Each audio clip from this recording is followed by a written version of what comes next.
In the ongoing Russia and Ukraine war, we have heard stories and reports about Ukrainian troops being able to track and or discover Russian troops based on their cell phone usage. In some stories that have been reported, Russian troops have been discovered based on tracking Ukrainian devices. One story talked about a Ukrainian troop had his iPhone and iPods stolen from him, and he used the Find My Device technique through Apple software to locate his devices that were in possession of Russian troops, and they were able to track their movements using stolen cell phone and iPod earphones. Now, this is describing something that we're going to talk about today, which is a bit of a hot topic these days, and that is called signature reduction. Signature reduction is not as well known in the civilian community as it is other tactical terms or intelligence-related programs. But recently it has come to light because of some of the conflicts going on in the world. And today we want to talk about signature reduction as it applies to everyday life of civilians and how we can use it to increase our privacy and our OPSEC stance. Welcome back to the OPSEC Podcast. I am your host, Alan Pace, and today our topic is signature reduction, or SIGRED, as we like to call it. The interwebs will tell you, more specifically, ChatGPT will tell you that signature reduction is, quote, a term used to describe a set of actions and techniques intended to minimize an individual or operation's identifiable traits, making them harder to trace or detect by adversaries. The short explanation is SIGRED is a strategy of deception that disguises your physical, electronic, or identifiable traits, whether it is military equipment, a military unit, an intelligence operation, or, in our case, personal, OPSEC, and privacy. Now, some of you who are familiar with my background, you will know that I served as a contractor on multiple programs in the defense and intelligence areas over the years, and one of those programs I was privileged to be a part of was offensive cyber operations. Now, in that unit, we had a signature reduction team, and their mission was to provide infrastructure for our unit that allowed us to do our mission and was not attributable back to the government or the military in any way. And my time with this unit really opened to my eyes to the importance of signature reduction as it applies to the cyber or digital world. Prior to this, I had been exposed to signature reduction strategies in other capacities, such as the noise that a ship makes and the type of engine and the frequency at which it vibrates. And they are able to provide a signature for hardware like that. Another use for signature reduction is special forces or military teams that are downrange and the radio communications that they use and not being able to track or trace or triangulate their locations based on their radio comms.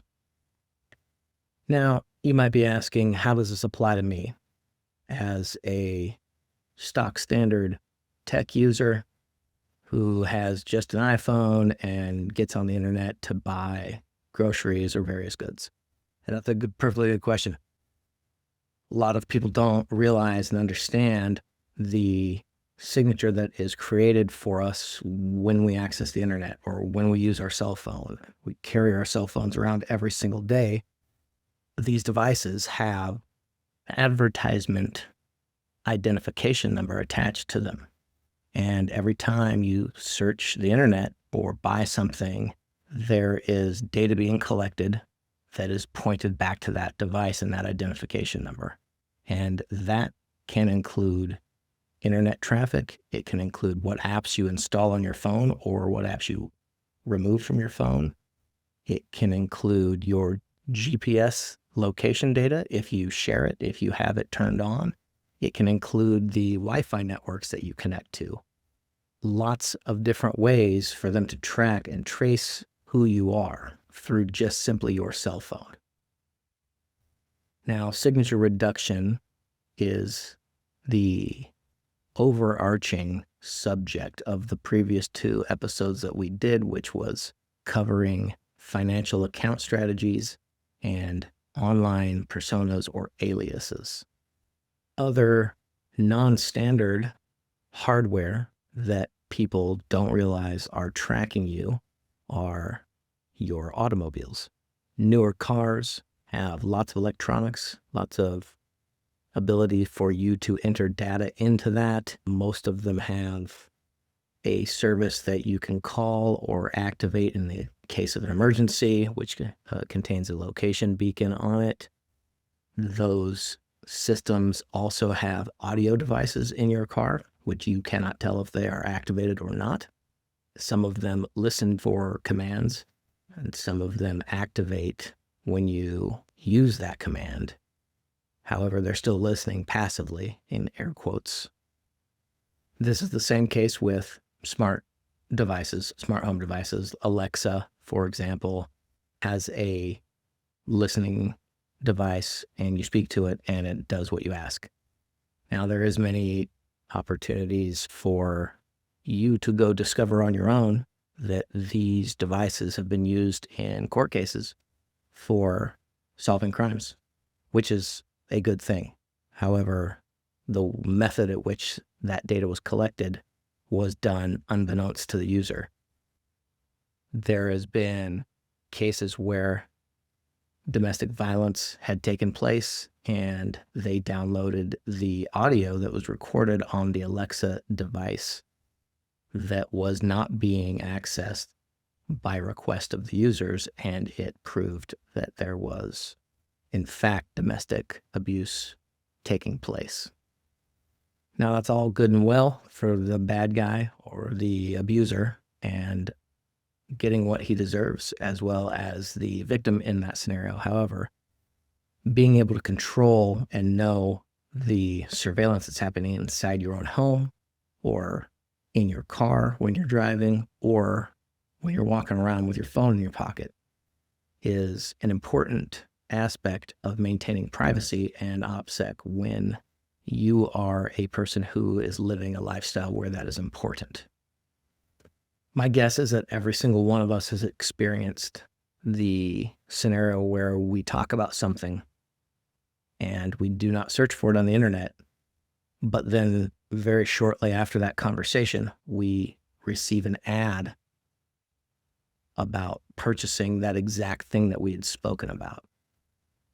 This happened to me one time at work when I was with a coworker and we were speaking about a very specific product that had a very specific name and use. And it was not a normal thing that people would talk about. The terms and phrases involved in that product were extremely specific and rare. It's not something that would come up in a normal conversation. And within an hour, his iPhone gave him an ad to buy that exact product. His iPhone was sitting on the desk while we were talking about it. Prior to that, I had never spoken about it. He had never spoken about it out loud, and neither one of us had searched the internet for it. Yet his cell phone, his iPhone specifically, picked up that information somehow and was able to serve him an ad to purchase that item. Now, a lot of people think that that type of thing is tinfoil hat, but we all know it happens.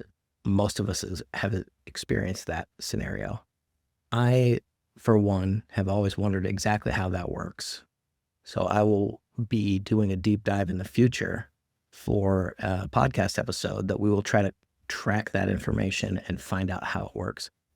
I know it's out there. I've never investigated it myself, but we will go down that rabbit hole together in a future episode. But for today, we are going to cover some strategies and some different measures that you can take in order to try to reduce your signature online. So first and foremost, it is important to limit your PII exposure. For those who are unaware, PII is personally identifiable information. This includes your name. If you're a US-based person, it's a social security number. Or if you're overseas, whatever this tax ID number is, where they're able to access your financial accounts. It's your physical home address. That one is a high priority for me.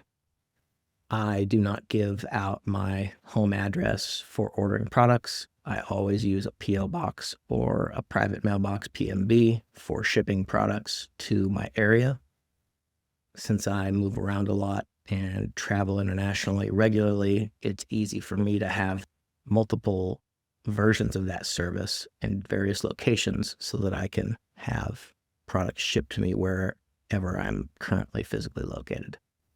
But for average people who live in a city and typically don't leave, but their daily life is surrounded into one location, you can still do the same thing, which is have a P.O. box or a PMB, and all of your information goes to that, and never give out your home location, because where you lay your head at night is of primary importance. Your personal information that you allow to be given out to various companies and services on the internet can be limited as well.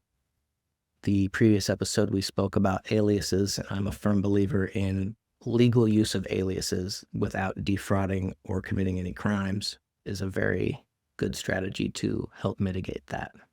Going and auditing old accounts is another great way to reduce your signature.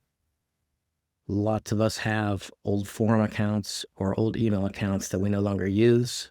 So going back through and doing an audit on some of those would be beneficial. Now, a lot of companies that are data removal companies will want to delete old accounts that are stagnant, not being used, and that is one method of it. However, I propose the plant your flag concept, which is if you have an account of a service that's in your name, keep it and just stop using it, because that way you have control of it and it is attached to your name, and nobody else can take it after you close it and then start using it.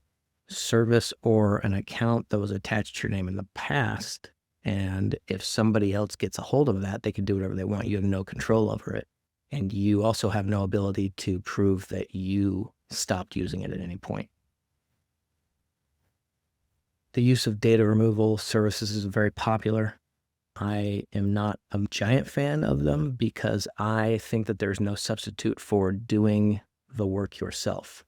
Nobody knows your personal information or where you've been on the internet or where you've lived better than you do.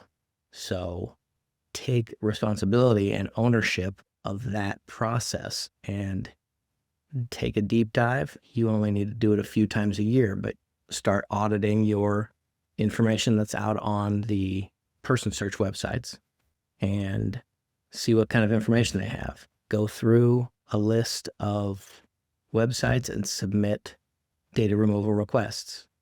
Also, in the United States, the credit agencies are defaulted to open. I know we covered some of this in the financial account strategy, but putting a permanent credit freeze on all credit agencies is a very easy way to remove a threat of your identity being stolen if your data is out there, and all of our data is out there in some capacity, some more than others. But all of us have been in some kind of data breach, whether we know it or not. And credit freeze is an easy win for you to secure your Social Security number in order to prevent new credit accounts being opened under your identity. The next technique is to have separate identities. Now, this is not exactly the same thing as I covered in the alias episode.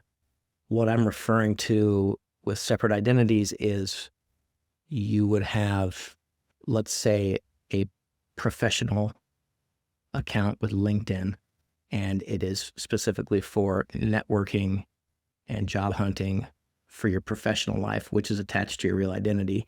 And then you would maybe have a different, less obvious identity for other social accounts that are personal with friends and family that are not your exact real name, but could be some of your initials or a nickname or whatever.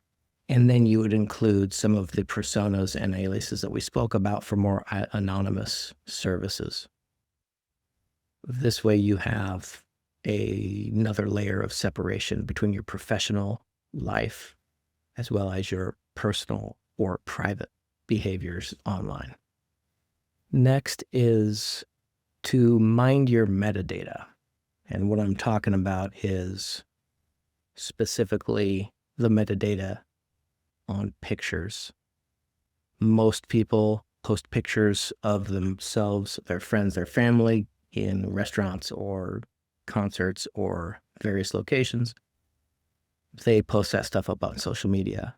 A lot of social media websites now automatically strip out the metadata when you upload a picture. However, you are relying on them to do that. Not all of them do that. So your phone can be configured to remove that data or to not log it at all. For example, on my phone, I have it set up to not log location data ever for any pictures. That is switched off. Also, if I upload anything online, I run it through an exif tool and I completely remove all of the metadata, so there is none for it to even detect.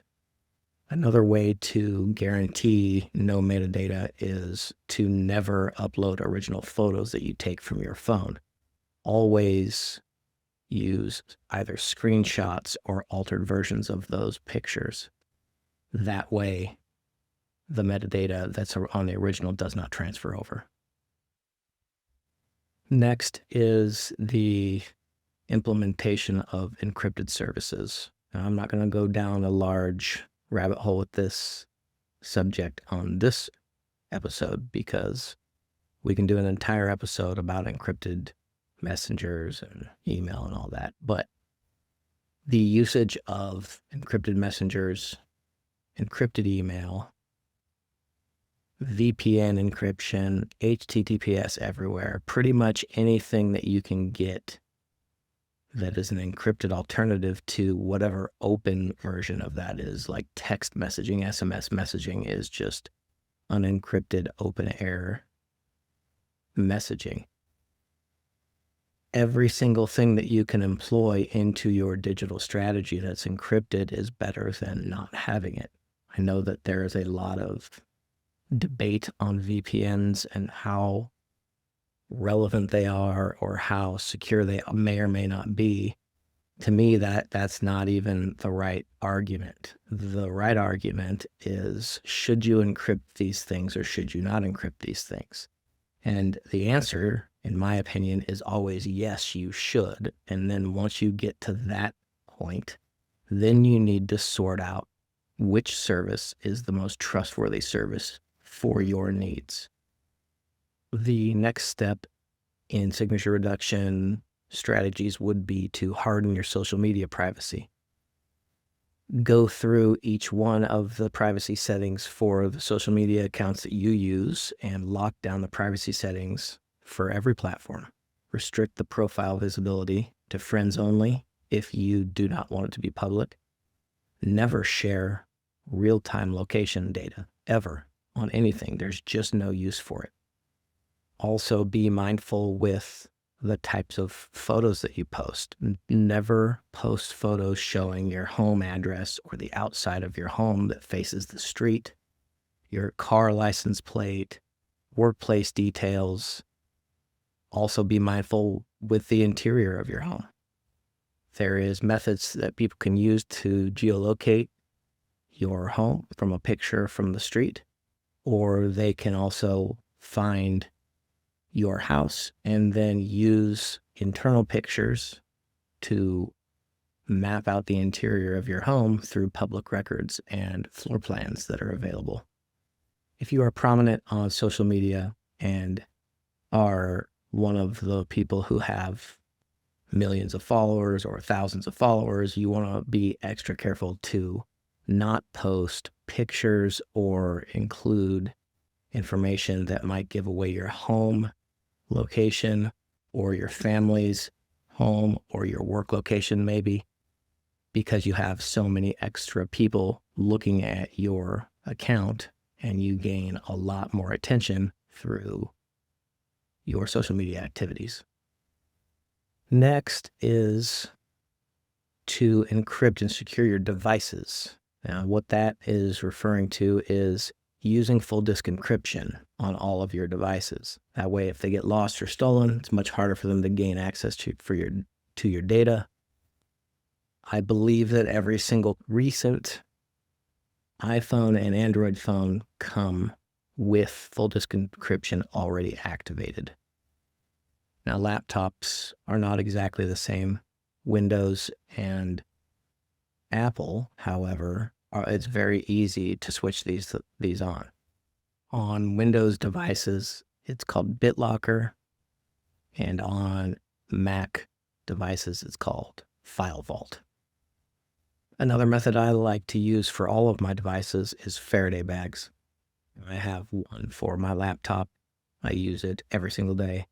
I have one for my phone. I use it semi-regularly. Some people are diehards with the phone Faraday sleeves. Others just can't be bothered to use them. But they're a good tool if you're worried about the tracking of your phone for location services or triangulation. Another trick I like to use is I like to set up all of my devices to automatically connect to a VPN when they turn on. That way I can control the initial connection to the internet. Now, oftentimes, depending on where I am, for example, if I'm at home, I immediately turn that VPN off because I have an always-on VPN on my home router. But if I have to do a security update or reboot my device away from home, I don't want it to pick up other Wi-Fi connections or send any signals out through my cell phone connection without the VPN. So I configure every device to launch with a VPN and a kill switch, and then I manually turn it off if I choose to. The final tip is to practice operational separation.